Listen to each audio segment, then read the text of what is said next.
We're called Poema Pilates, and you may have wondered at some point along the way why we talk about so many things other than Pilates. If you have noticed for very long, you know that we both feel like Pilates is a miracle and it can do so many things for us, but it can't do everything. And one thing that it definitely can't do is make up for a flawed health paradigm. And we've had the honor of working with you and hearing your challenges for over 30 years now.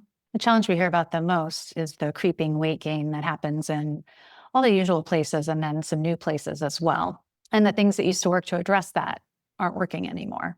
And the thing that used to work so well was always to just eat less and exercise more. So what I've noticed is that even though we might be seeing and saying that those same things aren't working anymore, it's so deeply ingrained in us from decades of belief that we kind of can't help ourselves. And we just try to double down. And we still have that idea that we still need to work out just a little bit more, just a little bit harder, or eat just a little bit less.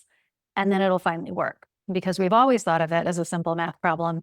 And it used to work for us as a math problem, just like as simply as balancing a checkbook. We keep reaching for that. But let's think about what we know. So chronic caloric restriction and excessive exercise are both really stressful to the body. And if we're presenting chronic stresses to the body, then one thing that's going to happen is that we'll have chronically elevated cortisol, which is one of our main stress hormones. We've probably all heard of cortisol at this point.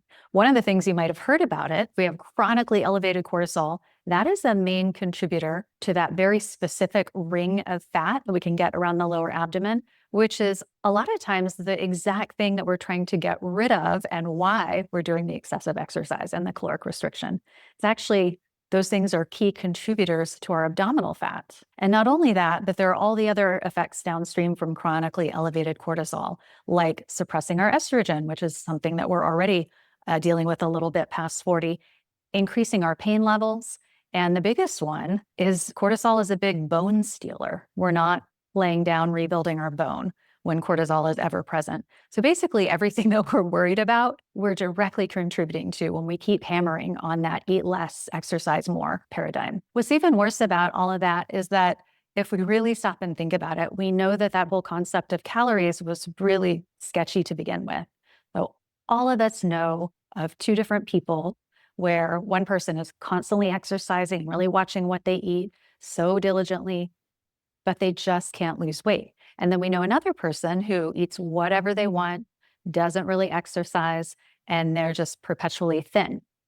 So if calories are at all meaningful, how does that make sense? Another way we could think about it is at this point, with what we know about nutrition, I don't think any of us would argue that 100 calories of protein and 100 calories of high fructose corn syrup are going to have the same effect in the body. So again, why would we even look at calories if there are clearly so many other factors at play? So as the first most important step to restoring your health and regaining your balance and your sense of your body making sense, we invite you to trade in your old paradigm for a new one. If you can take the concept of calories and just light it on fire, be done with it, that is the best thing that you can do. And there are a lot of important pieces, but if you just want to look at one thing, just one new paradigm to replace the old one, it's that brain first, nervous system first approach, because everything that we experience is an input to the brain and nervous system. Brain and nervous system takes that input, decides what needs to happen, and then creates an output. And really the biggest question that it's always answering is this safe or is this a threat? And how we physically, mentally, emotionally respond to everything coming at us really depends on that one decision that the brain makes.